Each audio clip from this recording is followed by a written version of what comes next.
बिस्मिल्लाहिर्रहमानिर्रहीम। दोस्तों, आज हम बात करेंगे मुआशरे के अंदर पाए जाने वाले एक बहुत ही अहम मसले के ऊपर।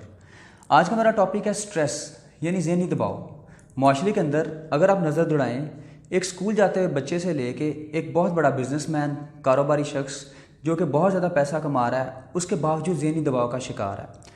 स्पेशली घर में पाई जाने वाली ख़वातीन जो सारा दिन घर रहती हैं, अगर आप उनसे पूछेंगे वो भी किसी स्ट्रेस में यानी ज़हनी दबाव में मुब्तला हैं।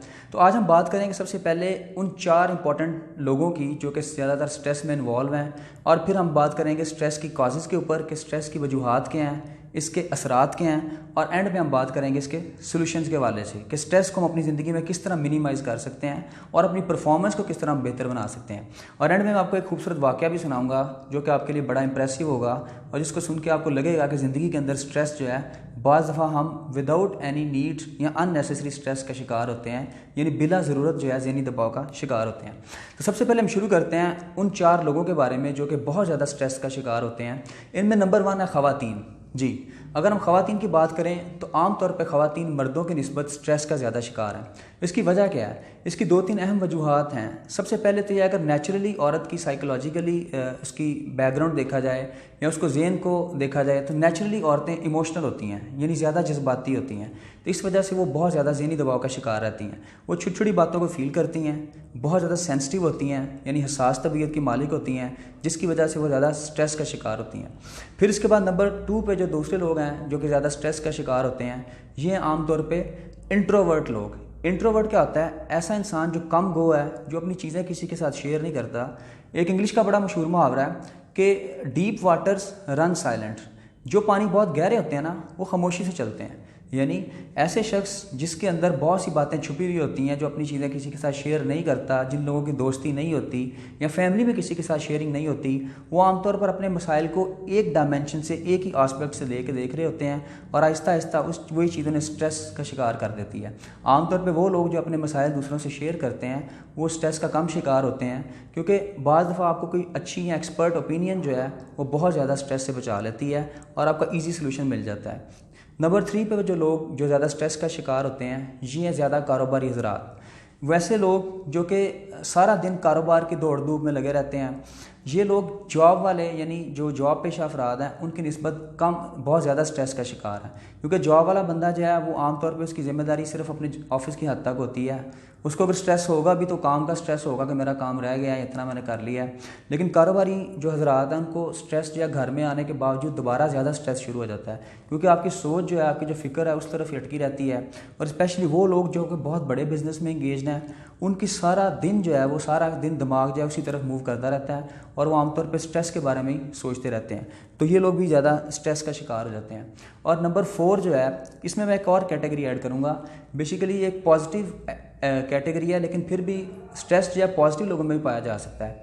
ये वो लोग हैं जो कि बहुत ज़्यादा फ़र्ज शनास या ड्यूटीफुल हैं, यानी ऐसा शख्स जो कि अपने चीज़ों के बारे में बहुत ज़्यादा समझने के गौर फ़िक्र करने वाला है, अपने फ़राइज़ को बड़े अच्छे से अंजाम देने वाला है। बाज़ दफ़ा ऐसे लोग भी स्ट्रेस का शिकार हो जाते हैं। इसकी वजह यह है कि वो अपने काम को ज़्यादा सर पे सवार कर लेते हैं, हाइपर सेंसिटिव हो जाते हैं और जो कहा जाता है उसको उसके ऊपर पूरा करने की कोशिश करते हैं। हालांकि प्रैक्टिकल लाइफ में तकाज़े और होते हैं, चीज़ें की रिक्वायरमेंट और होती है, जिस वजह से जब वो उनको पूरा नहीं कर पाते तो वो भी जो है स्ट्रेस का शिकार हो जाते हैं। और नंबर एक और इसमें कैटेगरी आ जाती है, वो नेगेटिव है। उसको हम कह सकते हैं ईगोटिस्टिक लोग। ईगोटिस्टिक लोग वो होते हैं जो अनापरस्त होते हैं। ये भी लोग स्ट्रेस का बड़ी जल्दी शिकार हो जाते हैं। अगर थोड़ी सी बात इनकी ईगो के ख़िलाफ़ चली जाए, इनको हर्ट कर दे, तो ये लड़ने मरने पे आमादा हो जाते हैं। तो अब हम बात करेंगे स्ट्रेस के इफ़ेक्ट्स के ऊपर, यानी स्ट्रेस जो है, ज़हनी दबाव जो है, ये आपकी ज़िंदगी में क्या क्या असरात मुरतब कर सकता है। सबसे पहले अगर हम इसके जिस्मानी या फ़िज़िकल असरात की बात करें तो सबसे पहले स्ट्रेस जो है, इसके अंदर जो आम तौर पे चीज़ें आपको जिसमें इंसान मुब्तला हो सकता है, वो सबसे पहले नंबर पे आपकी जो है नींद का चले जाना, लॉस ऑफ स्लीप। फिर इसके बाद आपके ब्लड प्रेशर का तेज़ हो जाना, यानी आपके ब्लड प्रेशर जो है इसको इफेक्ट करता है बहुत जल्दी। आमतौर पर स्ट्रेस वाले लोग, उनका ब्लड प्रेशर अगर आप चेक करेंगे तो बहुत ज़्यादा रहेगा। तो ये और ब्लड प्रेशर जो आहिस्ता आहिस्ता आपको हार्ट की डिजीज़ में और दूसरी डिजीज़ में मुब्तला कर सकता है। तो ये बात ज़हन में रखेंगे, जो स्ट्रेस है बेसिकली ये फिज़िकली आपको बहुत सी जो बीमारियों को जन्म दे रहा है। फिर इसके बाद जो है इसके स्ट्रेस के जो दूसरे असरात हैं, इसके अंदर आपका स्टमक डिस्टर्ब हो सकता है, क्योंकि स्टमक जो है बेसिकली बहुत जल्दी स्ट्रेस की वजह से फील करता है, इफ़ेक्ट करता है। और अब अगर इसकी हम बात करें स्ट्रेस के जो हमारे ज़िंदगी में सोशल नुकसानात हैं, इसमें सबसे पहले आ जाएगा आपका बिहेवियर चेंज हो जाएगा, आप मिसबिहेव करना शुरू कर देंगे।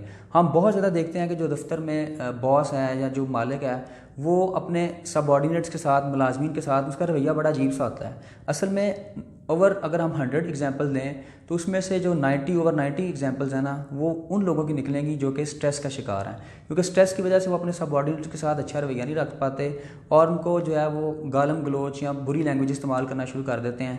इवन कि उनकी फैमिली में भी यही असरात नज़र आना शुरू कर देते हैं, वो अपने बच्चों के साथ भी जो है ऐसे रवैया अख्तियार करना शुरू कर देते हैं। फिर इसके बाद जो है अगर इसके और नुकसानात देखें, सोशल नुकसानात, तो आप आइसोलेशन में चले जाते हैं, लोगों से आपके ताल्लुकात ख़राब होना शुरू हो जाते हैं। और आमतौर पर घरेलू भी देखें अगर, तो नाचाकी जो है, घरेलू नाचाकी, मियाँ बीवी की लड़ाई, बच्चों के ऊपर इसके असरात, ये सारे के सारे आमतौर पर स्ट्रेस की वजह से हैं। फिर अगर इसके साइकोलॉजिकल असरात देखें तो नफसियाती तौर पे भी स्ट्रेस के बहुत से असरात हैं। स्ट्रेस जो है आपको ना सिर्फ जिस्मानी तौर पे हर्ट करता है, बल्कि आपके अंदर आहिस्ता आहिस्ता जो है ना बहुत से वहम को जन्म दे देता है। आप नेगेटिव थिंकिंग में चले जाते हैं, लोगों का बुरा सोचना शुरू कर देते हैं और बदला लेने के लिए बहुत से बुरे चीज़ें या बुरे रास्ते इख्तियार करना शुरू कर देते हैं। इसके अंदर हसद, बुग़्ज़, कीना परवरी और बहुत सी माशरती बुराइयाँ जो है ना आपको नफसियाती तौर पे जकड़ लेती हैं। तो आज हम बात करेंगे बेसिकली सबसे पहले कि स्ट्रेस को हम रिड्यूस किस तरह से कर सकते हैं, और ये मैं आपको कुछ प्रैक्टिकल सॉल्यूशंस दूंगा जो कि हमारे मुआशरे में सबसे ज़्यादा स्ट्रेस पैदा कर रहे हैं। पहली बात तो ये है कि आप ख़वातीन के लिए मेरी बड़ी खूबसूरत एडवाइस है, और बल्कि इसके लिए सजेशन भी है कि आप ये जो मॉर्निंग शोज़ हैं, टॉक शोज़ हैं, या इस तरह के जो ड्रामाज़ हैं जो कि आपको एक गलत किस्म की डायरेक्शन देते हैं और ज़िंदगी का सिर्फ एक नकली या मन गढ़ंत जो आस्पेक्ट पेश कर रहे हैं, इनसे अपने आप को दूर कर लें। अक्सर ख़वातीन करती क्या है, घर के अंदर रहते हुए और ज़्यादा स्ट्रेस का शिकार हैं। ऐसे टीवी ड्रामाज या ऐसे सोशल प्रोग्राम्स जिनके अंदर जो है नेगेटिव रियलिटीज़ को दिखाया जा रहा है और वो उसको सोच के अपनी आइडियल ज़िंदगी में अप्लाई करने की कोशिश करती हैं, जबकि आइडियल तो कुछ भी नहीं है, प्रैक्टिकल ज़िंदगी इससे मुख्तलिफ है। और जब वो चीज़ें पूरी नहीं होती तो ऑटोमेटिकली जो है उनके अंदर स्ट्रेस पैदा होना शुरू हो जाता है। अब वो ड्रामा के अंदर जिस तरह बर्थडे सेलिब्रेशन है या शादियों की सेलिब्रेशन है या ड्रेसेस हैं या ड्रेस कोड के अलावा जो घरों की डेकोरेशन है, इंटीरियर डेकोरेशन है, बहुत ज़्यादा सारी नकली दुनिया पेश की जा रही है। और खामद का जो प्यार है वो ड्रामों के अंदर नज़र आ रहा है। वो खामद जो है वो काम पे जाता ही नहीं है, सारा दिन वो बीवी के पास बैठा रहता है, हालांकि ऐसा रियलिटी या रियल लाइफ में नहीं है। तो इससे एक्सपेक्टेशन जो है आपकी बहुत ज़्यादा ऊपर चली जाती हैं। अब नंबर 2, ज़िंदगी में वो लोग जो कि दूसरों से एक्सपेक्टेशंस कम रखते हैं वो भी स्ट्रेस का शिकार कम होते हैं। मेरा मतलब ये है कि दुनिया में जो लोग इंडिपेंडेंट हैं, जो अपने ऊपर डिपेंड करते हैं, दूसरों पर डिपेंड नहीं करते, वो स्ट्रेस का शिकार कम होते हैं। हमेशा जब आप दूसरों से एक्सपेक्ट कर रहे होते हैं चीज़ें और जब आपकी एक्सपेक्टेशंस पूरी नहीं होती तो ऑटोमेटिकली वो आपके ज़हन के अंदर जो है स्ट्रेस पैदा होना शुरू हो जाता है। इवन कि आप कोशिश करें जब आप बड़े हो रहे हैं और आप अपने पेरेंट्स पे भी डिपेंड ना करें। बात छोटी छोटी चीज़ों के लिए, ख्वाहिशात के लिए जब आप पेरेंट्स पर डिपेंड करते हैं और अगर पूरा नहीं कर पाते तो इससे क्या होता है, आपकी ज़िंदगी के अंदर स्ट्रेस आना शुरू हो जाता है। नंबर 3, आप कोशिश करें ज़िंदगी के अंदर जो फियर का एलिमेंट है, खौफ का एलिमेंट है, इसको रिड्यूस करके, इसको चेंज करके एडवेंचर में ले जाएं। सबसे पहले ज़िंदगी में एक चीज़ ज़हन में रख लें कि नाकामी कोई चीज़ नहीं है। नाकामी एक एक्सपीरियंस है, खूबसूरत एक्सपीरियंस है, एक एडवेंचर है, इसको आपने सीखना है। तो ज़िंदगी में अपने बच्चे को भी, मैं वालिदैन से रिक्वेस्ट करना चाहूँगा, अपने बच्चों को जो है आहिस्ता आहिस्ता इस तरफ लेके आएँ। अपने बच्चों को सिखाएं कि नाकामी का सामना किस तरह से करना है। अच्छा, मैं किसी छोटी सी एक मिसाल देता हूँ। जब मेरा CSS का इंटरव्यू था तो मैं जब इंटरव्यू रूम में जाने से पहले, मेरे से पहले एक लड़की थी, वो इतनी ज़्यादा डरी हुई थी कि वो कमरे में जाने के लिए तैयार ही नहीं थी। फिर इवन के पैनल से अंदर से, यानी उसका नंबर था नेक्स्ट, और जो पैनल वाले थे वो वेट कर रहे थे, लेकिन वो लड़की जो थी अपने ऊपर हाइपर सेंसिटिविटी की वजह से, स्ट्रेस की वजह से अंदर जाने के लिए तैयार नहीं थी। फिर जो है मैंने उसको थोड़ा सा मोटिवेट किया और फिर वो अंदर गई। खैर, लेकिन मैंने उस वक्त ना अपने बाबा को फ़ोन किया। मैं कहा, बाबा जी ये तो मुझे भी डरा गई है, तो आप मुझे कोई सोल्यूशन बताएं कि इसकी वजह से देख के मुझे भी डर लगना शुरू हो गया। उन्होंने कहा, बेटा एक बात ज़हन में रखो, आप ये सोचें कि आप नाकाम हो गए हो, ये सीट तुम्हें नहीं मिल सकी, तुमने CSS क्वालिफाई नहीं किया, ठीक है, अब क्या होगा, ज़िंदगी तो ख़त्म नहीं। तुम बस ये सोच के चले जाओ कि तुमने एंजॉय करके आना है, पास फेल तुम फेल हो चुके हो, ख़त्म होगी सारी बात, अब तुम जाके एंजॉय करो। तो जब आप अंजाम से बेफिक्र हो जाएंगे ना ज़िंदगी में किसी भी चीज़ के, हमेशा हमें अंजाम डरा रहा होता है, हमारी सारी तैयारी पूरी होती है, फिर भी हम फेलियर को सोच के जो स्ट्रेस अपने ज़हन पर सवार कर लेते हैं। हालांकि ज़िंदगी ऐसा नहीं है।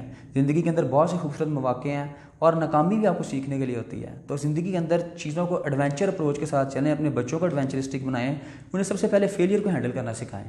ये मुश्किल नहीं है, सक्सेस तो एक बहुत ईजी चीज़ है, इसको आगे सबको एब्जॉर्व कर लेते हैं, लेकिन how to handle failure is the great thing. तो अपने बच्चों के अंदर ये सबसे पहले चीज़ पैदा करें। और लास्ट में मैं एक बड़ी इंपॉर्टेंट चीज़ आपको बताना चाहूँगा स्ट्रेस को मैनेज करने के वाले से, अपनी फ़िज़िकल एक्टिविटीज़ को बहुत ज़्यादा एनलार्ज करें।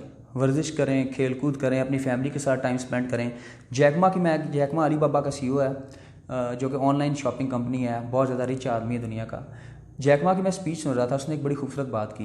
वो कह रहा था कि ये बड़ी अच्छी बात है अगर आपका बिज़नेस बहुत बड़ा है, लेकिन बेस्ट थिंग ये है कि आपका बिज़नेस स्मार्ट हो। हालांकि वो इतना बड़ा बिजनेसमैन होने के बावजूद उसकी एक एडवाइस थी, कहता है बिज़नेस की खूबसूरती ये है कि अगर आप अपने बच्चों के साथ सिनेमा जा सकते हैं, अपने फैमिली को टाइम दे सकते हैं, और आपका बिज़नेस स्मार्ट है, तो ये दुनिया की सबसे बड़ी नेमत है। उसकी वजह क्या है? जब प्रैक्टिकली लोग किसी चीज़ को खुद एक्सपीरियंस करते हैं, उन लोगों का ज़िंदगी का निचोड़ फिर बनता है, और वो चीज़ों को जाकर फिर एक्सपीरियंस कर चुके होते हैं कि बड़े काम की जिम्मेदारी बहुत ज़्यादा है। इवन के बड़े बिजनेसमैन अपनी फैमिली के साथ ईद भी अच्छी तरीके से स्पेंड नहीं कर पाते, दूसरी खुशियाँ जो हैं उनके बहुत से इवेंट्स मिस हो जाते हैं, और वो चीज़ें भी उनके ज़हन में स्ट्रेस पैदा कर रही होती हैं। तो अगर आपके पास थोड़ा है लेकिन सुकून है, ज़िंदगी खुशी के साथ है, इससे बड़ी नेमत को नहीं। Thank you so much. और ये मेरी स्पीच का पहला हिस्सा था। अब मैं इसके साथ आपको एक खूबसूरत वाक़या सुनाना चाहूँगा। दोस्तों, एक दफ़ा एक कारोबारी शख्स को बिज़नेस में बहुत बड़े नुकसान का सामना करना पड़ा। अब उसकी सिचुएशन ये बन चुकी थी कि उसके पीछे जिन लोगों ने उससे पैसे लेने थे वो हाथ धो के पड़े हुए थे, बैंक भी उसके पीछे था क्योंकि उसने बैंक से भी कर्जा लिया हुआ था।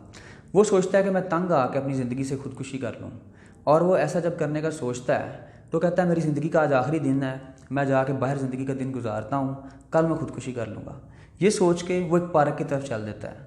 जब वो पार्क में जाता है तो वहाँ पे जाके एक बेंच पे बैठ जाता है और सोचना शुरू कर देता है ज़िंदगी के बारे में। बड़ा मायूस होकर बैठा हुआ है, बाददिल हो गया है, और दबाव की वजह से इसको सारे रास्ते नज़र आने बंद हो गए हैं। इतनी देर में एक बूढ़ा आदमी आता है इसके पास, पार्क के अंदर बेंच पे आके इसके बिल्कुल अकब में बैठ जाता है, इसके साथ बैठ जाता है और इससे पूछता है कि तुम्हें क्या मसला है, तुम बड़े परेशान नज़र आ रहे हो। ये उसको अपनी बात बताता है, कहता है कि मैं इस तरह कारोबार करता था, लेकिन कारोबार के अंदर मुझे चूँकि बहुत ज़्यादा नुकसान हुआ है, तो अब मैं सोच रहा हूँ कि मैं खुदकुशी कर लूँ। वो बूढ़ा आदमी कहता है कि तुम परेशान ना हो, मैं एक बहुत बड़ा बिजनेसमैन हूँ, मैं स्लिम केयरलेस हूँ। स्लिम केयरलेस बहुत बड़ा बिजनेसमैन है। कहता है कि मैं ना तुम्हारी मदद कर सकता हूँ। ये आदमी हैरत से इसकी तरफ देखता है और कहता है आप मेरी मदद क्यों करेंगे?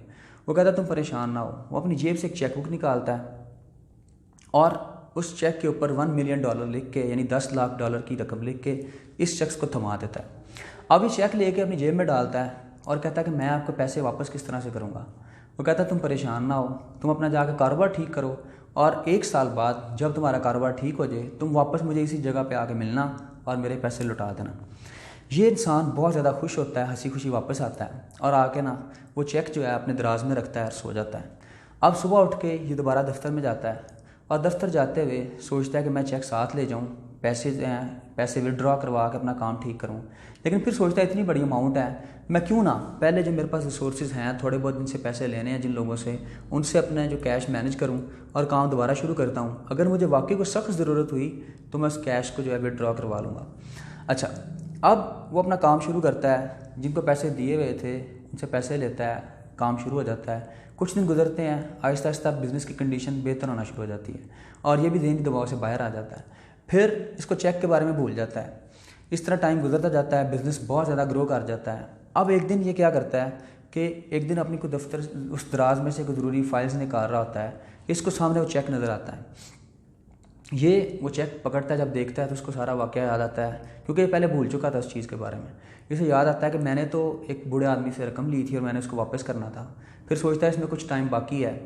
खैर, अपने ज़हन में मुकर्रर वक़्त जो है मियाद जो थी उसकी वापस करने की, उसको पक्का कर लेता है, पुख्ता कर लेता है और फिर अपने आप से अहद करता है कि मैं उस दिन जाकर उस शख्स को वापस करूँगा। जिस दिन मुकर्रर वक्त आता है ये दोबारा उस पार्क में चला जाता है उस बूढ़े का शुक्रिया अदा करने के लिए, साथ कुछ तोहफे भी ख़रीद लेता है। ये जाकर उस बेंच पे बैठा होता है, बूढ़ा नहीं आता। कुछ वक्त गुजरता है, इंतज़ार कर रहा होता है। आखिरकार उठ के जाने लगता है तो बूढ़ा आ जाता है। वो बूढ़ा आदमी इसके पास आके बैठ जाता है। ये उस बूढ़े आदमी का शुक्रिया अदा करता है और उसको तोहफे देता है, लेकिन वो बूढ़ा आदमी ऐसे मायूसी या हैरत का इजहार करता है जैसे उसको पता ही नहीं है इस चीज़ के बारे में कि ये क्या कह रहा है। कुछ देर बाद, थोड़ी देर बाद एक नर्स और एक डॉक्टर दौड़ते हुए आते हैं। वो इस शख्स के पास आके से पूछते हैं कि इस बूढ़े आदमी ने आपको कोई नुकसान तो नहीं पहुंचाया? ये शख्स कहता है नहीं। कहता है ये कौन है? कहता है ये शख्स बेसिकली पागल खाने से दौड़ा हुआ पागल है। ये बूढ़ा आदमी पागल है और अपने आप को जो है ना बहुत बड़ा बिजनेसमैन बताता है, और जो भी यहाँ पे पार्क में आता है उसको कहता है चेक लिख के दे देता है वो आदमी जो था जिसने उससे चेक रिसीव किया था वो सोच में पड़ जाता है, अपना दिमाग पकड़ के बैठ जाता है। उसके ज़हन में पिछले माजी के वाक़यात चलने शुरू कर देते हैं। फिर वो सोचता है किस तरह से उस चेक ने जो था उसका स्ट्रेस कम किया। हालांकि वो चेक को जब देखता है वो चेक तो नकली होता है।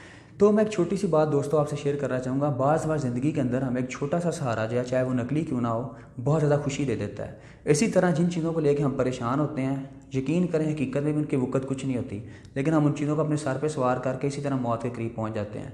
अगर आप अपने हालात पे गौर करें, इर्द गिर्द के सर्कमस्टांसिस को देखें, तो ज़िंदगी के अंदर बहुत सी अपॉर्चुनिटीज़ मौजूद होती हैं, लेकिन स्ट्रेस की वजह से, दबाव की वजह से हम उनको देख ही नहीं पाते और हमारा क्या नुकसान होता है, सारी की सारी ज़िंदगी हमारी खुदकुशी तक पहुँच जाती है। Thank you so much.